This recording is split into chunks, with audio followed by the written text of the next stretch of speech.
Hey guys, we are at Keith's house in the hot rod layer, and he's changing up his rat rod. You guys all saw another video. I will put a link into this video at the end of this video to the walk around of this whole thing, so we don't have to go across this crazy creation one more time. But we are making it a little crazier. He's adding airbags. He took out not the greatest design rear suspension. It was a transverse spring with air shocks, and it was just too stiff of a ride. So he designed some plates, and let me come around to the side that we did. And you can see I just welded that, and then Keith's like, don't you want to make a video? And I was like, yeah, we do. So that's the bracket that Keith designed. We welded it up at our shop, and then we brought it over here, and we're welding it in now. So this is going to support the bag. Obviously that axle's dropped way lower than it's going to be, but that's going to tie in there. It's going to be about a 6-inch round airbag that's going to sit underneath that and attach to the pocket. There's the airbags there, and he's doing a Watts link setup. So this is a 10 bolt, 8.5 inch 10 bolt. So out of like Firebird, right, Keith? 79 Firebird. Yeah, 79 Firebird. So I bought this long Watts link setup for a bag pickup truck I had, a 2001 Chevy Silverado, and I never put it in. So Keith got it from me, and we're modifying it to work. So this rod here is actually from a Jeep. It was left at my house from the previous owner, and he cut it down to size, and he's just going to modify these links to work.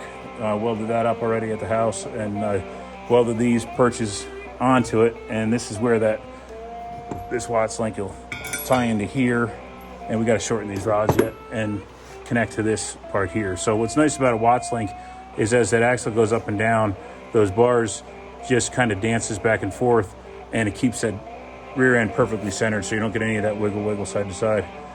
So there's the bags, there's the mounts, all that stuff. He had to cut the back of the body out to clear the Watts link, which is going to be a cool mechanical thing to see. And when you get to walk around in this car, you'll see why that'll be a cool thing on this particular T-bucket. And he's designing this thing over here. This is going to be the brake light now. And that's a Ford lens we took out of the junk pile with a trailer light added in there. And he's got the light bulb behind it, and some old scrap stuff that we had kicking around. And that'll be kind of like a gigantic T-Bird kind of inspired mechanical. And what was Get it? a little bit of LED lighting in there. Yeah, man, maybe put some LEDs in there or something. That's from Dubuque, Iowa. It's Dubuque. I almost went to college there.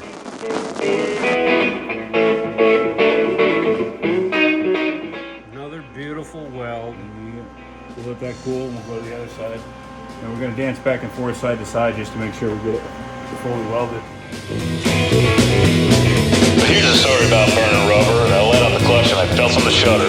The rear kicked out as the tire started to spin, and I rolled on the gas with a sinister grin. Now you should have heard that engine roar. The crowd was cheering, they all wanted more.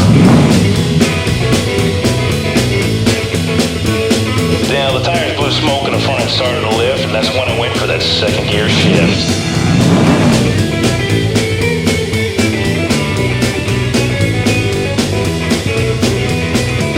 Feathered the gas and a search for traction, and the steering wheel saw a lot of action. I was burning rubber almost out of control. I had a counter steer to avoid a pole. I straightened it out and I gave it some more. I had the gas pedal pinned to the floor. Well, about the time I went for third, I looked back at the noise I heard. There was a cop and his lights were blinking. My mind was racing and I started thinking.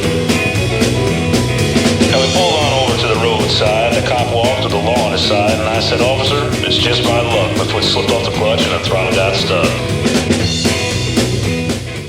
Everybody says these T-buckets are too small. I'm almost 6'3", and I fit in here just perfect. I could lay down in here. Look at this. Oh, yeah. We're gonna make it into a one-seater. That's right. I'm gonna sit back here, Right, like a center road steer, better traction, like an old center Wagner. steer. Yes. All right, so I think what we'll do, pass me the torch through the hole in the back, and I'll be able to get the bottom edge here. Oh, sometimes it sucks being right-handed when you gotta do a left-hand type weld. Where is he? John, where are you? right here.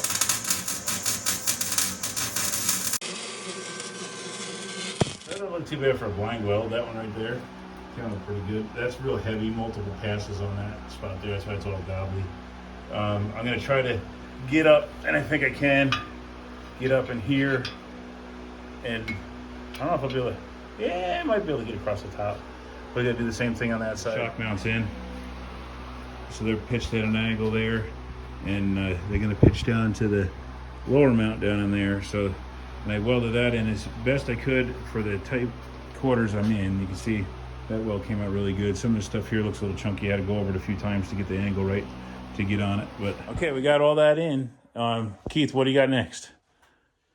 A lot of cleaning and painting. Yeah.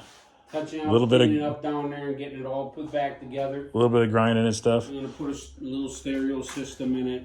So this pin sits in where the transverse spring used to be, on this pad here. So that's going to give you the mounts you need for the Watts link. And that Watts link, when this is all down, now the rear end's dropped down for us to weld with, but once that rear end's tucked up where it needs to be. I don't know if too many people have seen a Watts link. I'm sure the automotive world knows these things, but I don't So that bolt bolts on right there. over the cover. I forget the company that it was. Chris Alston Chassis Works, I think it was their parent, or one of their sister companies that made that, and it's really nicely welded. Right. So that bolts right on the diff cover like that. Yeah, so we'll have a bar. This rear end will sit up, probably about this ride height. I'll have a little bit of play here and up top, so I'll have like 5 inches of travel. Oh, that's plenty, yeah. You know, so this will sit up about here, if not a little higher. Brings this up, and the bar is going to go right up to that Watts link. It just misses. This goes closer to the axle or to the cover anyways. Good inch with anyway. The bolts. Yeah. And but yeah, that bar is gonna slide up, and this one will slide up to here, or vice versa. Right. And then when the rear end goes up and down, The it just kind of goes like this, and it keeps the axle dead center. dead center. Yeah, better than a panhard bar or anything like that. It's going to locate it. Panhard bar wouldn't work with this application. And you can see, like, this is just cool looking. It's a little artistic design on it and everything. Good heavy duty stuff. You can see how that's all welded and gusseted there. So it's a good heavy duty thing. And came with the bolts and everything, if I remember right. This here will be mounted in here, right about there, I say. Yeah, that'd It's be cool. going to, you're going to be able to see the Watts link in there, and then you'll have some lighting in here too, some red lighting that'll glow. This is your running light. Those are the brake lights. I would wire up the LEDs to the brake light too, so when you step on the brake, you just You get, could make it almost do like a that. third That brake way light. this is on, and then Yeah. right. Yeah, this is old enough where you don't need twin tail lights, so one big old light in the center would do it. All right, guys, check out the link that I'm going to put up about here somewhere, I guess, to the video walk around of Keith's car before we hacked into it, and you'll see what the difference is when he gets it all back together. Thanks for watching, guys. I'll see you on the next go around.